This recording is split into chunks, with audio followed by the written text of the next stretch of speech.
To do so, first up, if I could please invite on stage Mr. G. Padmanabhan, former Executive Director, Reserve Bank of India, ex-Chairman, Bank of India, to please come on stage. May I further please invite Mr. Vishwas Patel, Chairman, PCI, Mr. Ritesh Shukla, Chief Executive Officer, NPCI International Payments Limited. May I further invite Mr. Yash Rajarande, Global Head of Fintech and India Head of Financial Services, BCG. Well, let's keep that applause going, ladies and gentlemen. And may I humbly please invite Mr. Kris Gopalakrishnan, Chair, GFF 2024, Co-founder, Infosys, and Chairman, Axilor Ventures. And I further request Gopalakrishnan, sir, to also please accompany our special guest for the day, none other than Shri Dammu Ravi, Secretary, Economic Relations, Ministry of External Affairs, Government of India. Ladies and gentlemen, I believe we have the dynamic presence of our dignitaries. Can we have a dynamic round of applause to give a beautiful head start to this phenomenal edition of the Global Fintech Fest? With that, as we get up for the very opening session, as we get to hear from our dignitaries, may I first please request Shri G. Padmanabhan, former Executive Director, Reserve Bank of India, and ex-Chairman, Bank of India, to please address the August gathering. Over to you, sir. Very good morning to all of you. Secretary Dammu Ravi, Kris, Chair of the Advisory Board, GFF 2024, my other colleague members, Vishwas, Ritesh, Yash. Welcome to the 5th edition of the Global Fintech Festival. Now, almost 6 years ago, when the industry was asked by the government authorities why we can't plan and execute an event like the Fintech in an international scale in this country, all of us initially, I must admit, were a little dazed and overwhelmed. This meant really dreaming big. And then we remembered the words of one of the most famous presidents of this country, Dr. Abdul Kalam, who said, "Dream is not which you see while sleeping. Dream is something which does not allow you to sleep." I must admit that none of us, particularly the members who worked hard, never slept for several weeks planning an event of this scale. The first 2 editions had to be done virtually because of COVID. But given the enthusiastic participation and the support we received, we persisted in our efforts. Then, as they say, 2 things happened. A world-class infrastructure like the one we are in, the Geo Center, came up.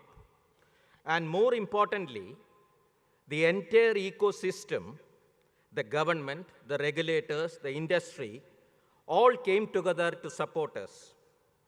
Again, we remembered the words of the former president, who said, "Look at the sky. We are not alone. The whole universe is friendly to us and conspires only to give the best to those who dream and work." And we continued with our dream. So today we are here, the opening session of the 5th edition of what has become a landmark event in this part of the world. I take this opportunity to thank all those visible or working behind the scenes who have made this possible. A few words about this year's event. With over 900 speakers from more than 75 countries participating over 3 days, one of the key highlights include participation of over 150 central bankers and global agency representatives.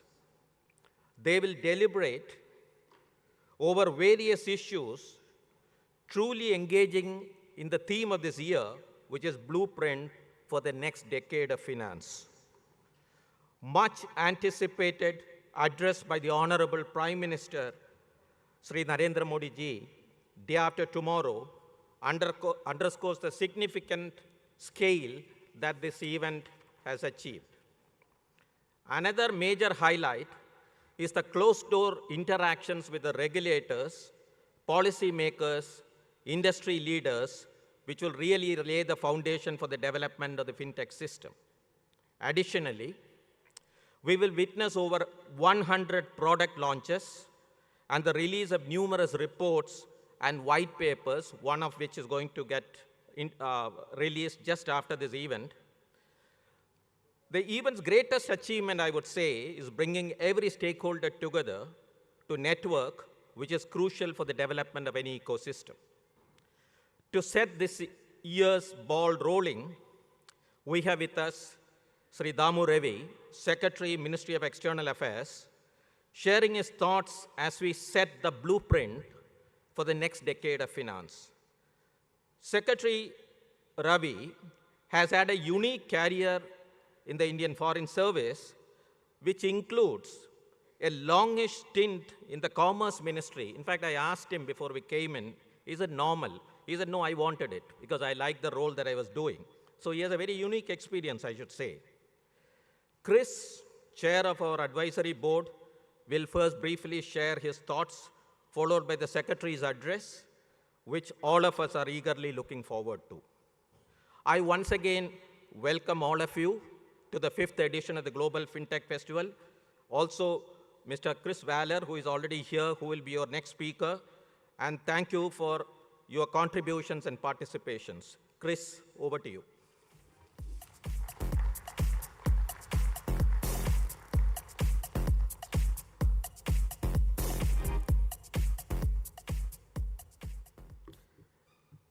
Thank you, Padmanabhan. Good morning to all of you. Let me add my welcome to all of you. This event to me is a celebration of the hard work and success of all of us.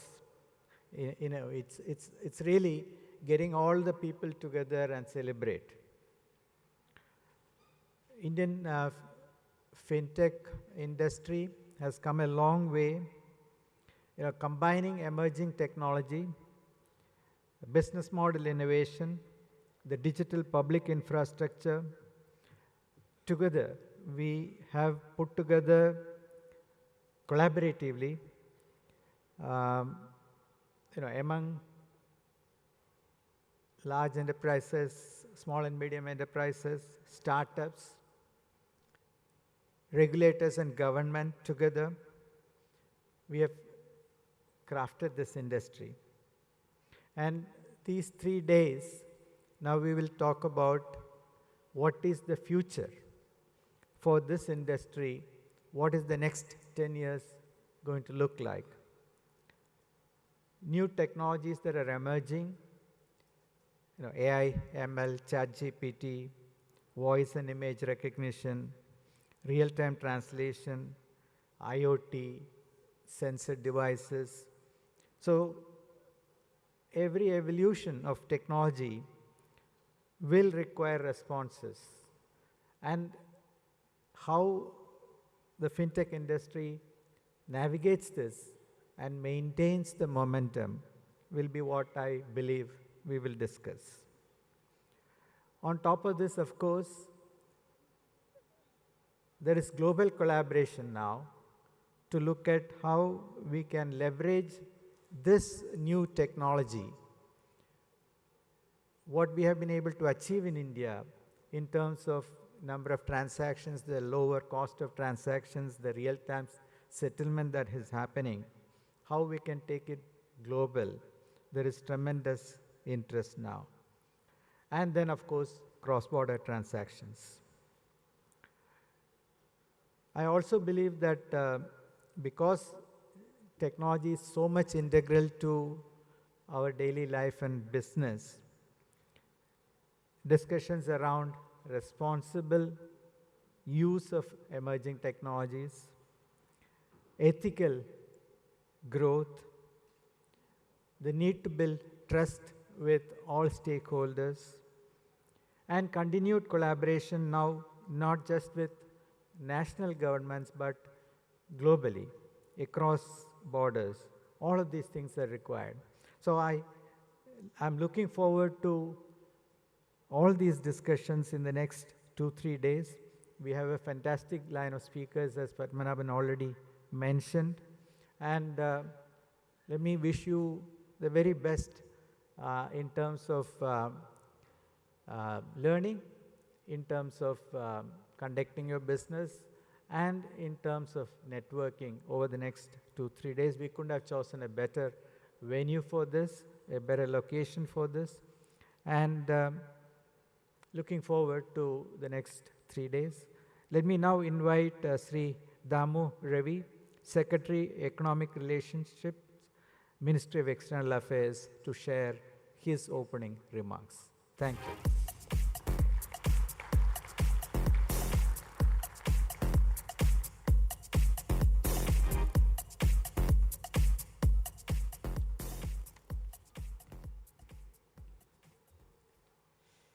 Well, good morning to all. Thank you very much, Mr. Padmanabhan ji and Kris Gopalakrishnan ji, for a very generous introduction. Distinguished gathering, captains of the industry, foreign delegates, media. For me, it's a great honor and privilege to be here with you and to be actually part of this festival that has attracted so many captains of the industry who are making a big change. Myself and my colleague Mahavis Singhvi, who has come with me from New Delhi, we are truly privileged to be part of this FinTech festival. Well, at the outset, I acknowledge and I confess that I'm not tech savvy at all, and I don't understand very much this world of FinTech technologies that is actually making a big change. But it's important to understand there are gaps at the policy level and the industry looking forward. And there is always, and I've confessed that we need to understand the industry sentiment, the industry urge, how they are looking at the vision that Prime Minister has laid out for this country. But let me tell you and share some trends, perhaps to set the context for the next decade and how we see the rise of India and navigating itself on the global stage. Today, we all are fully convinced that we are in a globalized world. We are interdependent and interconnected. That is taken. But that's a process. It doesn't happen in phases. It's a process. Sometimes it takes a break, it sometimes slows down, but it's a process which is linearly moving forward. And most of it is driven by technology. We've seen this at the beginning of the last century with the transportation, technology, and communication subsequently, and then you're looking at technologies in the data space, which is driving this interconnected world, and somewhat unstoppable. No matter what may happen, it may just slow down. Many people say that India missed the bus of transition to a more major economy because we missed the Industrial Revolution at the beginning of last century. But then we leapfrogged. The innovative and creative minds of the Indians brought in the software technology and the IT revolution. India leapfrogged. That's a very significant milestone in the evolution of Indian economy. Of course, the reforms had to keep pace with that outburst of innovation and technology of the Indian mind. And that's beginning to happen. The policy is trying to keep pace with that urge for the Indian innovation to go onto the global stage. And 21st century, at the beginning of it, we are now in the third decade, is the data revolution, which is going to bring major changes around the world. And in that space, FinTech is significantly important. That will drive change. We are today at the crossroads of an inflection point. And what it means is that around the world, policymakers, leaders are somewhat in a state of dilemma as to whether the policies that they're making, the technology that is driving the economies, are actually bringing about major shifts in the way people live. Is there inclusivity or not? I think that's the biggest question mark that is being posed to the leadership around the world. Honestly speaking, there is that sense of dilemma, sense of diffidence that we have not addressed that gap. How do you explain that the world GDP at $85 trillion, the world trade at $62 trillion, both services and goods included, and you have wealth, the world wealth at $400 trillion, and investment flows at $125 trillion, but yet the inclusivity issue and the gaps have not been addressed. And this is the biggest challenge for the governments around the world. How do you address this? So can digital public infrastructure narrow the gap? That's what we are actually talking.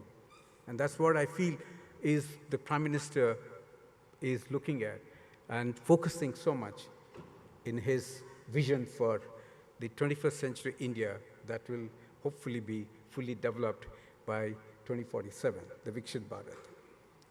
So it is basically, DPI is a very basic technology. There's no complexity, as I understand, but it provides a scalability, interoperability, and brings in efficiency. So in a way, it can be truly transformative if you're able to bring it at a scale that includes all its citizens. So the ability to reduce documentation, the ability, the reducing the physicality of movement of people for goods and services, even for finances, is actually empowering common man. It also spurs innovation. And the larger outcome of that is actually inclusivity. In the last decade, looking forward, and we have to also see what we have achieved in the last decade, this is truly a significant achievement in India. And singularly, we should focus, we should bring back to our discussion table the importance of the digital public infrastructure that is played in the country. 1.4 billion people under the Aadhaar. You had 500 bank accounts under Jan Dhan Yojana. Then you had, this covers about 97% of the beneficiaries which are rural, and 950 million mobile phone connections. So what does it do? It brings in efficiency, it brings in transparency, efficiency in governance, efficiency in the delivery of public goods, minimizing leakages, or rather elimination of lackages, and bring in a large amount of predictability in the government policies. So most of it is measurable. And that is where we see a significant value and importance, even for the common man, also for the policymakers, because you are able to measure all that you are implementing. So within that scale of the digital public infrastructure, you have the UPI. And that's, again, a major shift that has caused in the economy. The NPCI, the real-time cost effectiveness, the payment systems, these are now ubiquitously used. Even tipping, you are using the payment systems, and that's so convenient for people. So what does it mean? That ultimately, it is the cost effectiveness and the convenience that will drive this change. And going forward, we are going to see increasingly billions of transactions. I don't want to go into the real numbers of the volumes and the value of transactions that are taking place within India. And that, I think, my colleague tells me that it is larger than even developed economies could do together. We are also seeing a next stage in our own fintech technology and the fintech revolution, which is the digital currencies, the digital credit, and all that is going to make a big change for the MSME and in the agriculture sector, which are actually going to create the jobs in significant way than the big interests could ever do. So these are the changes that are going to make a breakthrough in the inclusivity, as I see it. Let's come into the global stage. It's not that India will alone see these big changes. We have to see in an integrated world that how these technologies can also help others, particularly in the global south. India's G20 presidency was a big opportunity for us to put the spotlight on the importance of the digital public infrastructure, and that's what exactly Prime Minister has focused on during India's presidency. India's achievements, particularly the low-cost solutions to the digital processes, technologies, are indeed attracting worldwide attention, which is why the G20 task force that was set up on DPI has become an important discussion point even during the Brazilian presidency, and we know that in the days to come, there will be soon a traction on that. We have to, while addressing the inequality debate in the G20, there is a significant focus on the inclusivity through the DPI infrastructure technologies. We also have to be worried about the lack of significant progress on the sustainable developmental goals. We are just 6 years from the date of the cutoff date, but yet the progress on the SDGs have not been strong enough. And again, we have to think whether the fintech technologies can bring that change in an accelerated manner. And so is the same thing about climate change. The more you use fintech technologies, that you are depending less on paper, the paper currency. So in a way, it's also a big support to the climate change challenges. We are within the G20 have been talking about green finance, the bond market, the pension funds, and India has been playing a constructive role in all this. Most importantly, we believe that the Global South agenda, which has taken center stage within G20, should be a priority. For a very long time, the multilateral developmental banks have been focusing on actually policy interventions, policy changes, but not addressing the structural issues that developing countries are affected by. And this is where, again, India has a role to play. Can we bring in the digital public infrastructure, the fintech revolutions, the fintech solutions to the global south, and then address the structural issues there? Perhaps there could be a big change in those countries later. And we are working from the Ministry of External Affairs, pushing our industry to go into the global south and work towards finding solutions. Another idea on which we need to work is actually on the rule making. And again, we in the government feel that for a long time, India has been a rule taker. And we are just abided by how the rules are made, what rules are made by the global community, largely driven by the Western nations. But in the fintech solutions, the fintech technologies, in the DPI world, India has an eminent role to play in the rule making. And that is because most of the technologies are made in India. The youth of India, the innovation, the creative energy that is very inherent and embedded in India is driving change. So we recognize this in the government, and we feel that we should be in the forefront of taking this lead. In the Ministry of External Affairs, my colleague and my team, we are constantly wanting to support the industry. both under the bilateral mechanisms and the multilateral mechanisms. G20 is one, but there are also other platforms, the Commonwealth nations, the BRICS, the IPSA, and the Quad. The solutions that India can provide, particularly the low-cost solutions, are just not for the global south, but I believe these are even useful for developed countries, which is why our bilateral mechanisms are also working with countries like Singapore, UK, United Kingdom, UAE, and countries in European nations. We are working very closely. We also want to collaborate with World Bank, IMF, and the UN to help to set standards on digital payments, blockchain technologies, and cyber securities.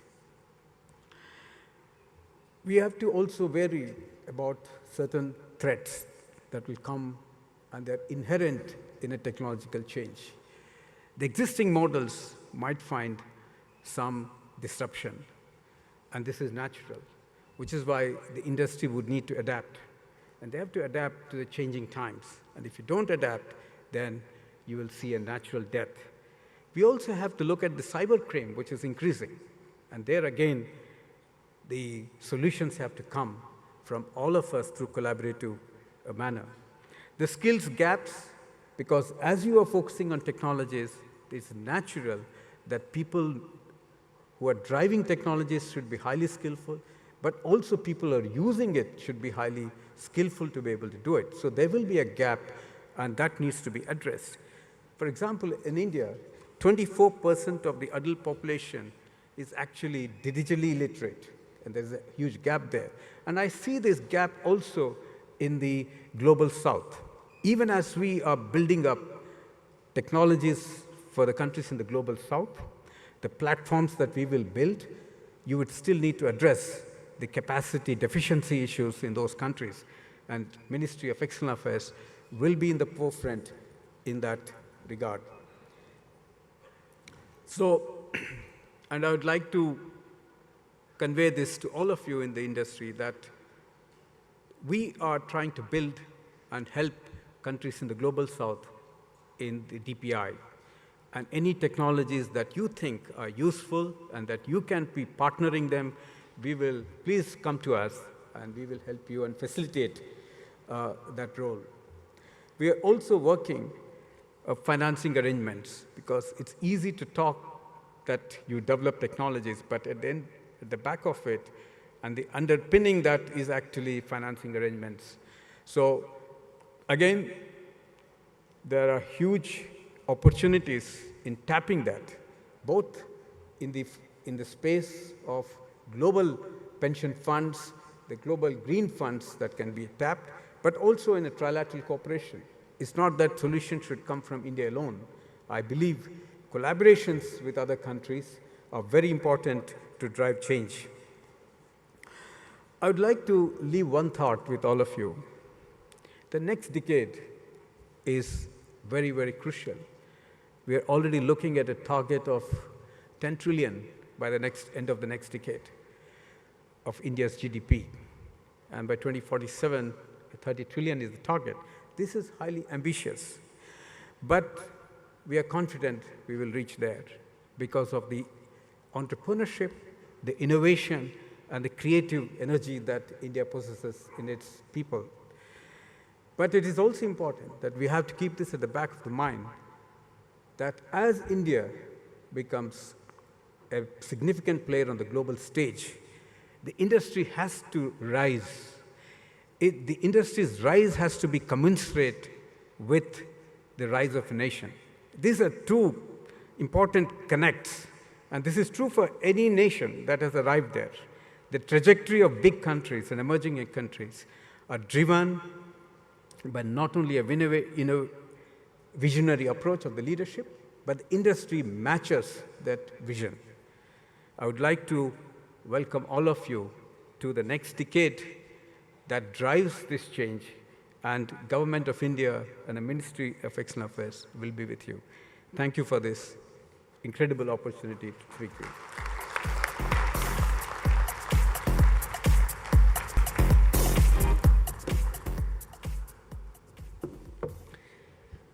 Thank you. Thank you very much, Shri Ravi, for your pioneering presence and your thoughts on India's fintech trajectory and also sharing across very important and pertinent initiatives on taking this growth story forward.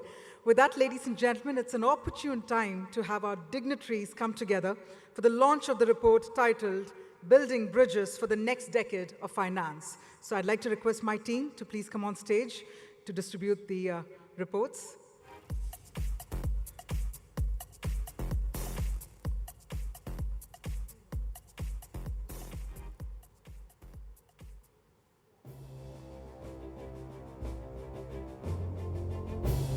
We'll have the reports distributed across to all of our dignitaries.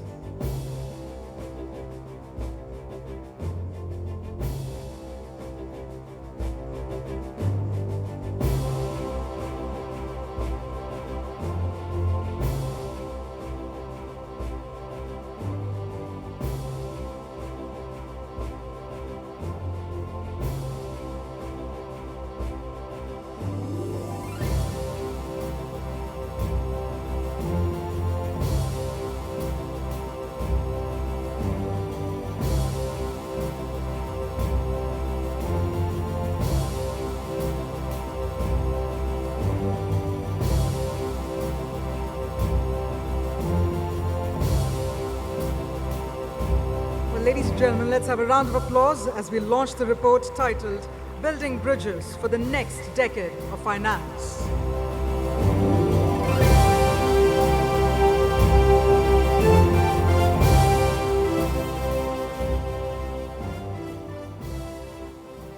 While I request our dignitaries to take their seats, I'm sure you and we are very curious to gather some insights from the report, for which I'd like to please request Mr. Yash Rajarande, Global Head of Fintech and India Head of Financial Services, BCG, to please address the gathering. Over to you. Thank you. Respected Chief Guest, respected Chair, respected fellow members on the dais, ladies and gentlemen in the audience. As we stand before you today, I am filled with a sense of privilege, but also with a deep sense of responsibility. Padmanabhan sir spoke about the bold vision which was conceived a few years ago of Global Fintech Fest to really provide a platform for pushing the frontiers of finance and what can be accomplished if you start with a bold vision and if you have people supporting it. Kris spoke about winning the next decade by bringing together technology, people, ideas, and really the emerging technologies and leveraging and harnessing their power. And Shri Dammu Ravi, I think really touched a chord by reminding us of the responsibility that comes with this opportunity, which is to be inclusive, to lift the world forward, to take the people who don't have the privilege of participating in the growth, but allow them access to all of this. And therefore, I'm really filled with the sense of privilege that we are having this August gathering and 3 days of fantastic deliberations with the Prime Minister also being present. But at the same time, I also feel a sense of responsibility that we have to really cover a lot of ground if we have to meet the 10x ambition. If our GDP is going to go 10x, if the world GDP is going to go 10x or even beyond, there are a lot of bridges to be built, and we are going to talk about that today.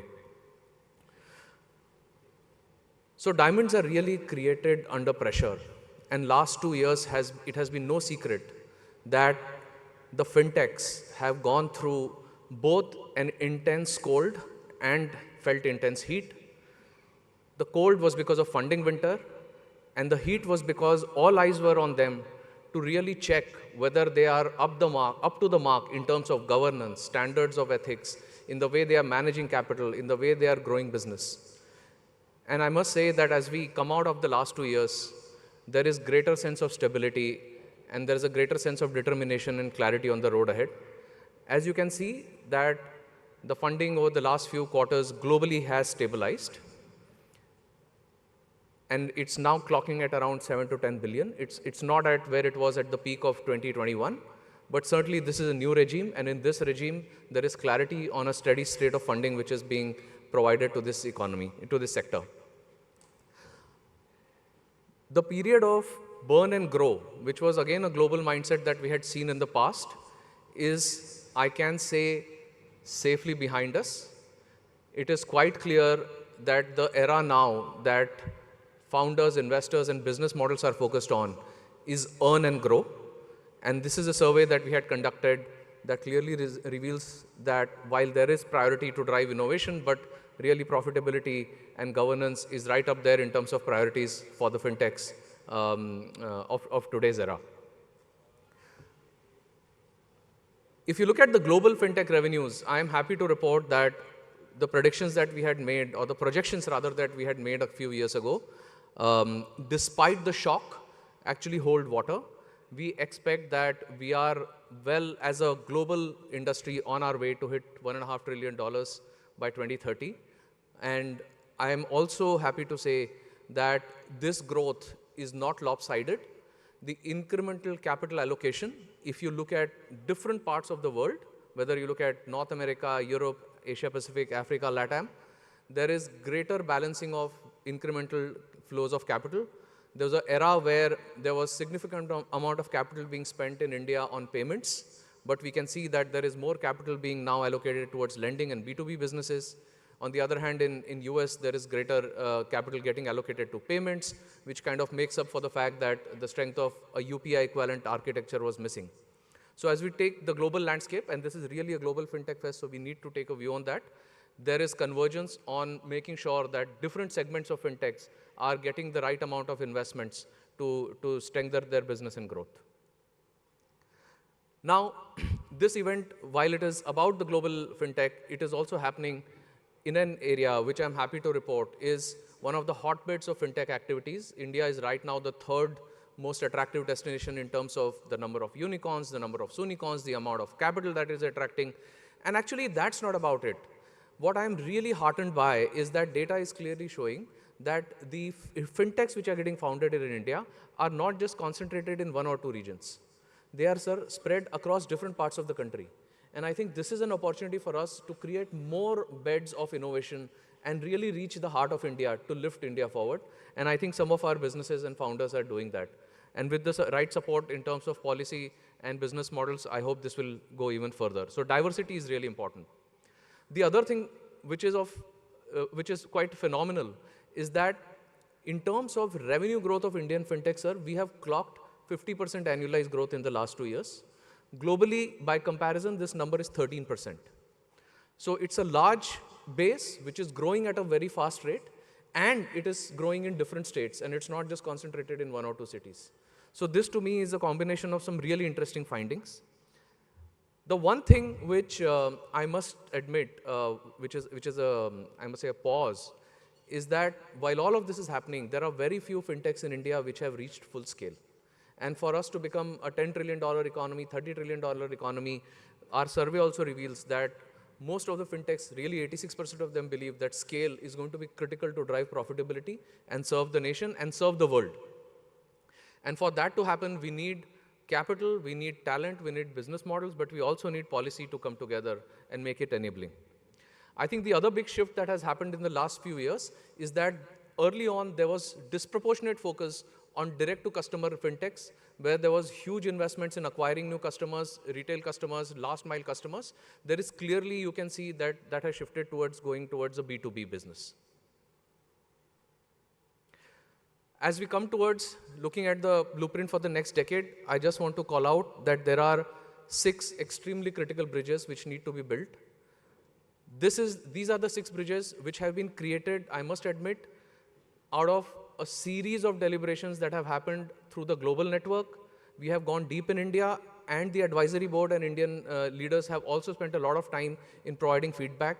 I will take 2 minutes to just walk you through these 6 bridges and leave you with this thought. The first and the most crucial one is the bridge on building future-ready technology. Indian technology stacks are between 1 to 2 decades old. We have the glow of youth. That glow of youth is not going to sustain over the next 10 years unless we double down on reinvesting in these. And there is a significant gap, and the numbers are in the report, and I'll encourage you to look at it, in terms of how much we need to invest in our technology, in our core infrastructure to support the future. So that's the first and the most pertinent bridge. Without this, we will crumble.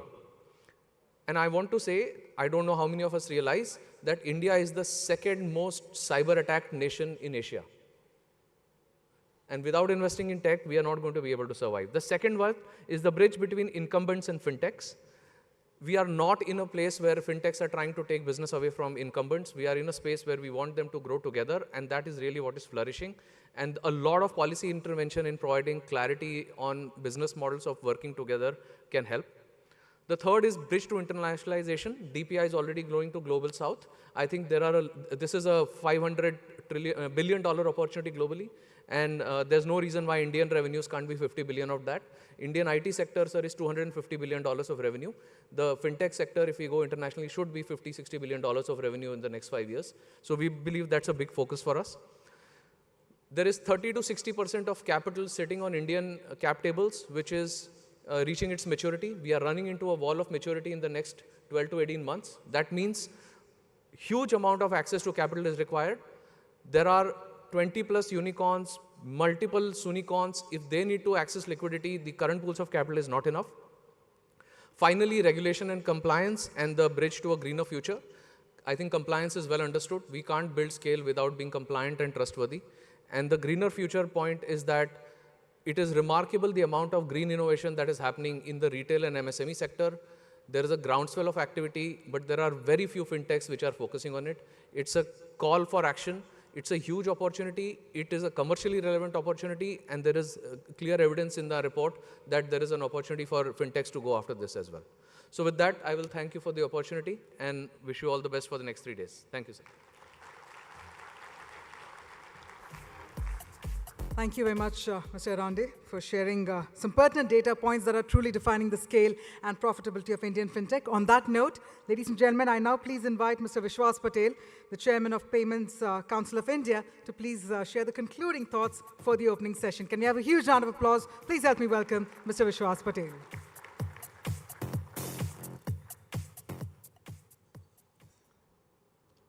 Okay, good morning. So I would like to propose a vote of thanks first to Shri Dammu Ravi ji, Shri Kris Gopalakrishnan ji, Padmanabhan ji, also to BC ji for their kind words. To all of you present here, a big thank you and a very warm welcome to the Global Fintech Festival 2024. This event is an extraordinary gathering of visionaries and leaders who are shaping a future for financial technology. GFF today has grown to be the largest fintech conference in the world, a testament to the vibrant community that drives motivation, transformation in this sector. With over 80,000 delegates representing 40 countries, the scale of this event is both unprecedented and unparalleled. The conference is also hosting 300 plus exhibitors, making it a major hub for networking, knowledge exchange, product launches, and innovation in the fintech space. I thank you all for attending the event.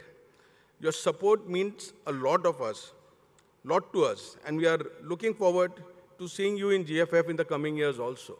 Thank you all.